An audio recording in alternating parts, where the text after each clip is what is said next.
오늘의 주요 뉴스입니다. 젠슨왕 엔비디아 CEO가 삼성전자가 고대역폭 메모리를 새로 설계해야 한다며 여전히 납품을 위한 테스트가 진행 중이라고 밝혔습니다. 다만 삼성이 매우 빠르게 개발 중이라며 HBM이 성공할 것이라고 믿어 의심치 않는다고 강조했습니다. 삼성전자가 지난해 4분기에 시장 전망치를 밑도는 6조 원대 잠정 영업이익을 냈습니다. 글로벌 경기 침체 장기화에 따라 삼성전자의 주력인 범용 메모리 수요까지 부진했던 영향으로 분석됩니다. 대형마트 3사가 차세대 역량 강화 방안으로 신선식품 카드를 꺼내들었습니다. AI 선별 시스템을 도입하고 자사 앱을 식품 전문 앱으로 리뉴얼하고 있습니다. 쿠팡이 프리미엄 프레시 상표를 출원한 데 따른 견제로 풀이됩니다. 서울 용산구 한남 4구역 재개발 수주권을 놓고 삼성물산과 현대건설이 맞붙었습니다. 연초 가장 큰 도시정비 수주전인데다 양사 수장이 선후배 관계라 업계의 이목이 집중되고 있습니다.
여러분 안녕하십니까? 1월 8일 서울경제 뉴스5 시작합니다. 젠슨왕 엔비디아 CEO가 삼성전자의 고대역폭 메모리와 관련해 현재 테스트 중이며 성공을 의심하지 않는다고 밝혔습니다. 다만 테스트 기간이 길어지는 이유에 대해 삼성이 새로운 설계를 해야 한다고 언급하면서 삼성전자의 HBM 대량 납품까지 시간이 더 소요될 것이라는 분석이 나오고 있습니다. 이수빈 기자입니다. 젠슨왕 엔비디아 CEO가 삼성 HBM이 성공할 것이라 확신한다고 강조했습니다. 황 CEO는 7일 미국 라스베이거스에서 개막한 CES 2025 현장에서 기자간담회를 열고 왜 삼성전자의 HBM 공급을 받지 않는가라는 질문에 엔비디아가 사용한 첫 HBM 메모리는 삼성이 만든 것이었다. 그들은 회복할 것이라고 말했습니다. 하지만 그는 테스트 기간이 길어지는 이유에 대해 삼성은 새로운 설계를 해야 한다며 그들은 할 수 있고 매우 빠르게 진행되고 있다고 답했습니다. 황 CEO가 삼성전자의 반도체 설계 문제를 직접 언급한 건 이번이 처음입니다. 삼성전자의 HBM 테스트 통과 지연이 설계 문제였음이 확인되면서 대량 납품 시기가 예상보다 늦어질 수 있다는 관측이 나옵니다. 또 황 CEO는 개막 전날 기조연설에서 진행한 신제품 발표에서도 국내 기업이 아닌 미국 반도체 기업 마이크론의 손을 들어줬습니다. 새로운 그래픽 처리 장치 지포스 RTX 50 시리즈에 삼성과 SK메모리가 아닌 미국 반도체 기업 마이크론의 메모리가 들어간다고 밝힌 겁니다. 일각에선 엔비디아가 트럼프 2기 정부 출범을 앞두고 미국 반도체 챙기기에 들어갔다는 분석도 나옵니다. 한편 황 CEO는 기조연설에서 본격적으로 로봇 시대가 도래하고 있음을 강조하며 로봇의 학습을 돕는 인공지능 플랫폼 코스모스를 선보여 관심을 모았습니다. The ChatGPT moment for general robotics is just around the corner. And in fact, all of the enabling technologies that I've been talking about is going to make it possible for us in the next several years to see very rapid breakthroughs, surprising breakthroughs in general robotics. 문자뿐 아니라 현실 세계의 동작과 현상을 인식할 수 있는 AI 모델을 통해 물리 세계를 이해하는 AI 로봇을 만들겠다는 계획. 엔비디아가 차세대 AI 대전에 본격 뛰어들겠다는 의지를 밝히면서 국내 반도체 기업들이 협력 체계를 확대할 수 있을지 주목됩니다. 서울경제TV 이수빈입니다.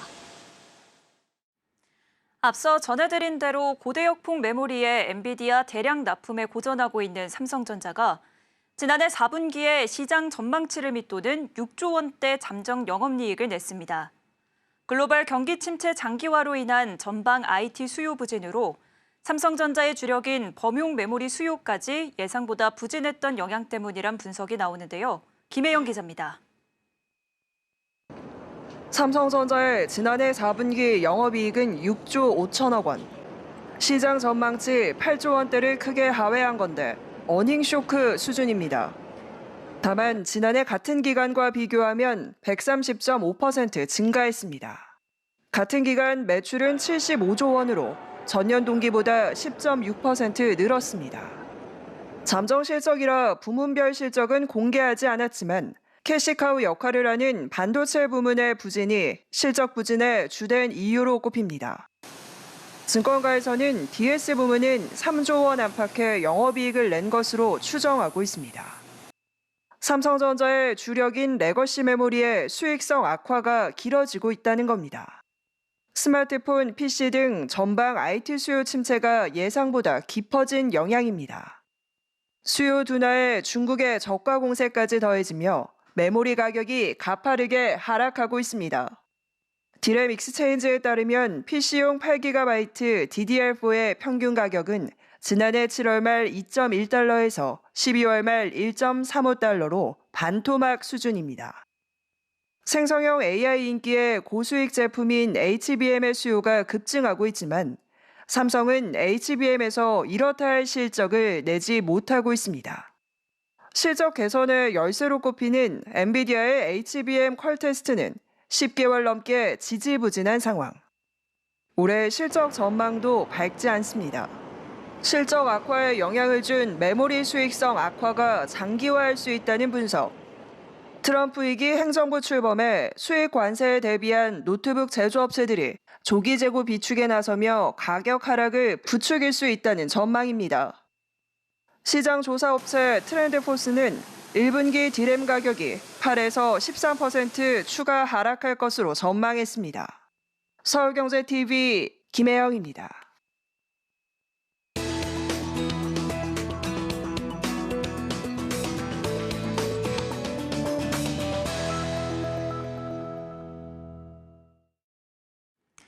네, 대형마트 3사가 차세대 역량 강화 방안 중 하나로 신선식품 카드를 꺼내 들었습니다. 쿠팡이 프리미엄 프레시 상표를 출연하면서 신선식품 분야 진출을 예고해 견제에 나선 것으로 분석되는데요. 자세한 이야기 산업이부 이혜연 기자와 나눠보겠습니다. 어서 오세요. 안녕하세요. 대형마트 채소는 이미 신선하다는 인식이 있잖아요. 그런데 어떻게 더 신선한 제품을 공급하겠다는 걸까요?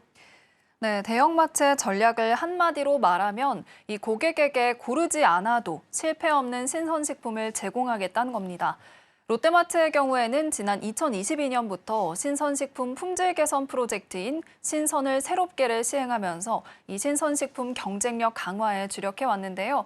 소비자들이 더욱 편안하게 신선식품을 제공받을 수 있도록 한다는 겁니다. 특히 롯데마트가 시행하는 AI 선별 시스템은 당도는 물론이고 이 과일의 특성에 따라 다양한 항목을 선별할 수 있는데요. 사람의 감에만 의존했던 수박 내부 상태나 육안으로 파악하기 힘든 복숭아의 병해 현상까지도 판별이 가능합니다. 내일부터는 차세대 농업 프로젝트 내일농장을 새롭게 선보이는데요. 기후변화에도 적정한 재배 환경을 유지해서 고객에게 고품질의 농산물을 안정적으로 제공할 수 있습니다. 홈플러스의 경우에는 27년간 쌓아온 AI 빅데이터에 기반해 좋은 상품을 알아서 추천해주는 AI 물가 안정 프로젝트에서 다양한 먹거리를 엄선해줍니다. 네, 대형마트가 이렇게 신선식품을 강화하는 이유로 쿠팡 견제라는 목소리가 나오고 있는데 좀 어떻게 보십니까? 네, 사실 쿠팡은 지난해 말 이 기존 프리미엄 식품 전문관을 로켓 프리미엄 프레시로 리뉴얼하고 또 일부 식품 분야에서 프리미엄 상품을 선보이고 있는데요. 상표도 출원하면서 이 신선식품 분야에 본격적인 진출을 예고했습니다. 쿠팡의 이러한 모습은 이커머스를 통한 식품 구매가 점점 늘어난 데 따른 것으로 풀이됩니다. 주요 유통업체 매출 동향에 따르면 지난해 1월부터 11월까지 이커머스의 식품 카테고리 매출 신장률은 전년 동월 대비 평균 23.7% 정도로 나타났습니다. 네, 대형 마트도 그로서리 전문 플랫폼으로 대응에 나설 계획이라면서요.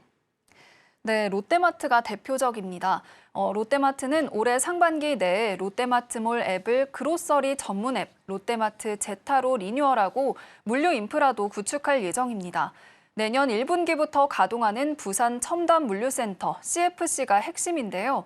인공지능에 기반한 수요 예측과 재고 관리, 상품 피킹과 패킹, 또 배송 노선을 고려한 배차까지 이 모든 과정을 자동으로 처리해주는 센터로 오는 2032년까지 이 CFC를 6개까지 늘릴 계획입니다. 대형마트 전반적으로 쿠팡의 성장에 대항할 경쟁력이 이 신선식품에 있다고 판단한 것으로 풀이됩니다. 네, 아무래도 이 신선식품의 경우 소비자들이 직접 눈으로 보고 만져보고 이렇게 구매하는 방법을 선호할 것 같은데요. 대형 마트들이 오프라인 매장 강화에도 힘쓰고 있다고요. 네, 그래서 이 대형마트들은 오프라인 강점에 한껏 살리고 있습니다. 이마트는 지난해 12월 대구 수성구의 식료품 특화 매장인 이마트 푸드마켓 수성점을 개점했고요. 이 스타필드 마켓 죽전점에 이은 이마트의 두 번째 차세대 미래형 매장입니다. 또 이마트는 올해 서울 강동구 고덕 강일점을 푸드마켓 2호점으로 선보일 예정이고요. 롯데마트도 지난 2023년 말 롯데마트 은평점을 그랑 그로서리로 리뉴얼한 데 이어 지난해 말 롯데슈퍼 도곡점도 이 식료품 전문 매장으로 재단장했습니다. 특히 식품과 비식품 매장의 비중을 9대1로 구성하면서 스마트팜, 건강상품 특화존 등 이렇게 차별화 콘텐츠에 집중한 결과 리뉴얼 후에 매출은 10% 정도 증가했다고 전해집니다. 홈플러스는 즉석 요리를 제공하거나 참치 해체쇼 등 이 요리 과정을 직접 볼 수 있는 고객 경험을 강화한 매장 메가푸드 마켓을 만들었고요. 지난 2022년 2월 첫 선을 보인 이후 리뉴얼 오픈 3년 차에도 순항 중인 모습입니다. 홈플러스에 따르면 메가푸드 마켓은 오픈 1년 차에 평균 20% 이상, 점포별로 따지면 최대 80%의 매출 증가율을 기록했습니다.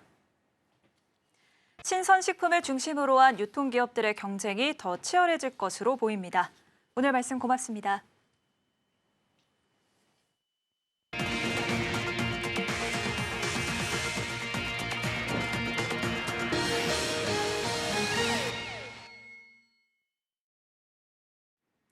서울 용산구 한남 4구역 재개발 수주권을 놓고 삼성물산과 현대건설, 양수장의 어깨가 무거워졌습니다.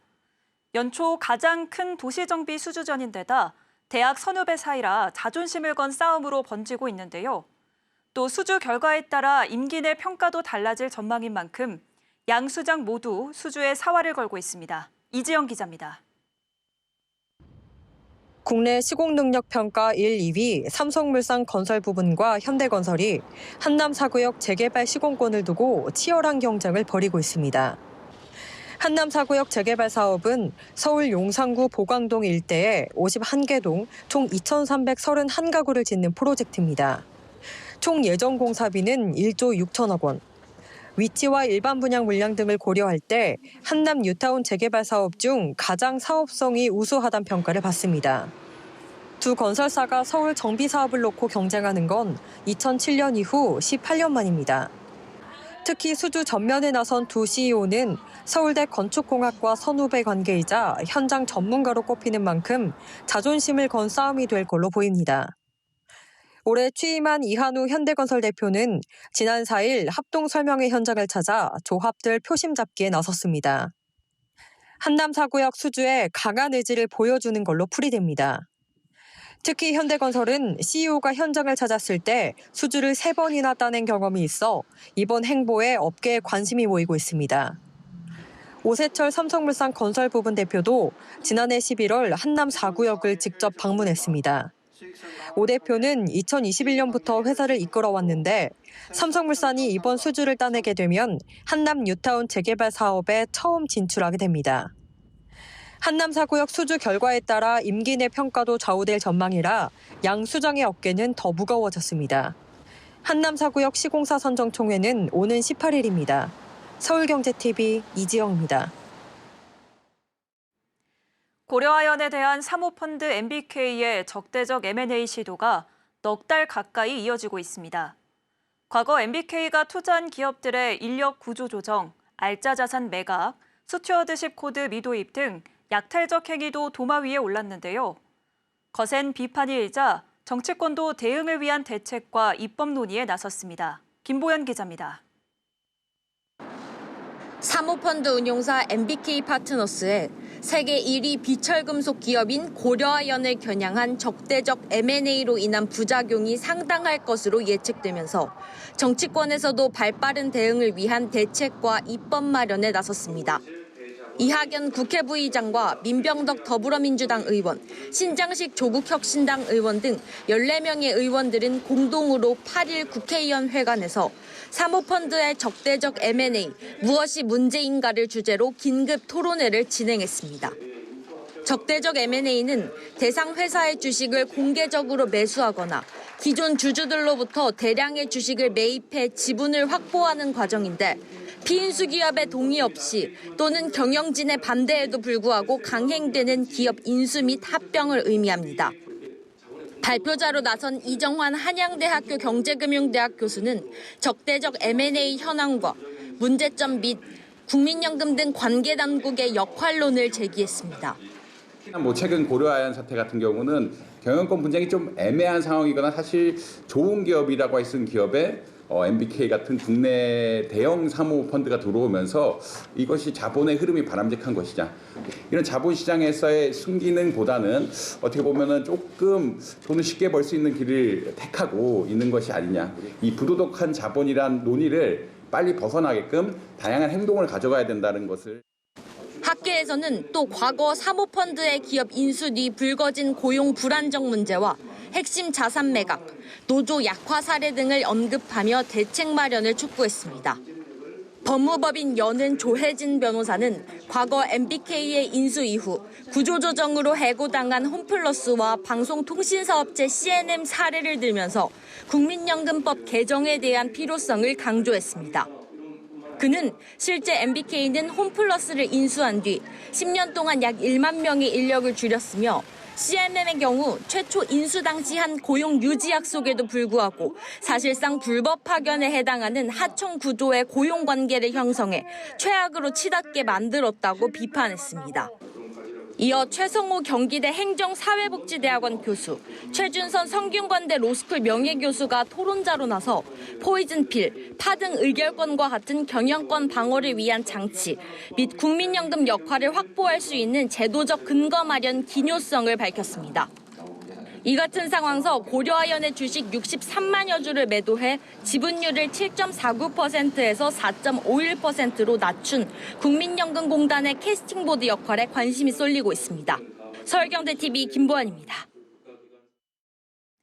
국내 최대 해운사 HMM이 호실적을 써내려가고 있습니다.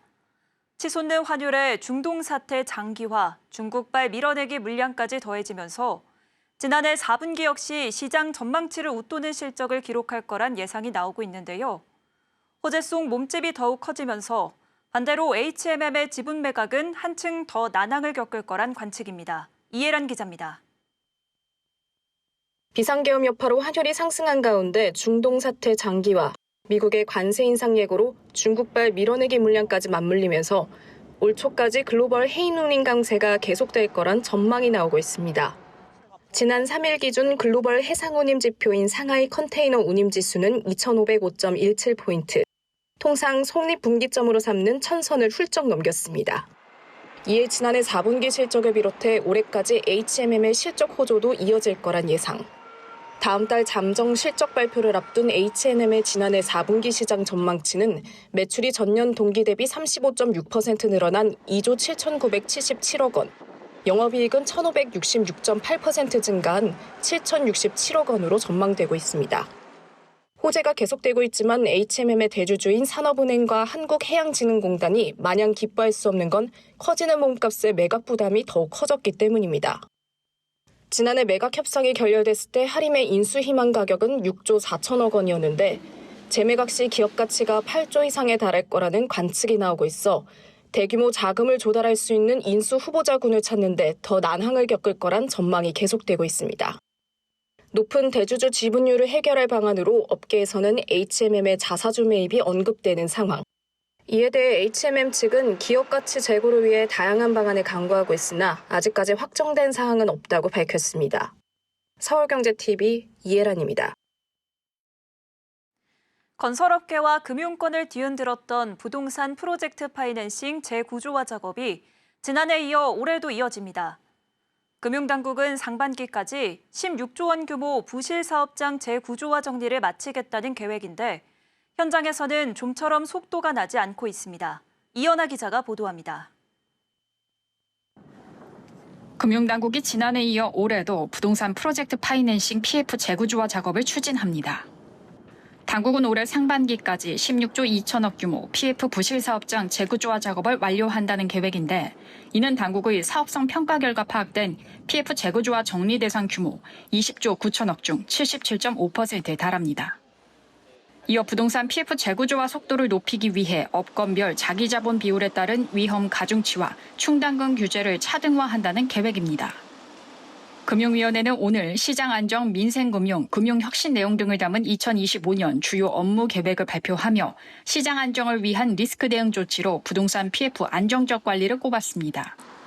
하지만 현장에서는 PF 부실 사업장 정리에 좀처럼 속도가 나지 않고 있습니다. 무엇보다 매수자와 매도자 간 가격 이견이 커 매각 성사가 어려운 상황이고 사업성이 부족한 사업장에 신디케이트론을 통한 자금 지원마저 지지부진합니다. 지난해 금융당국 주도로 시행된 은행보험권 PF 신디케이트론은 출범 이후 단 3개 사업장에 3,590억 규모 지원이 전부입니다.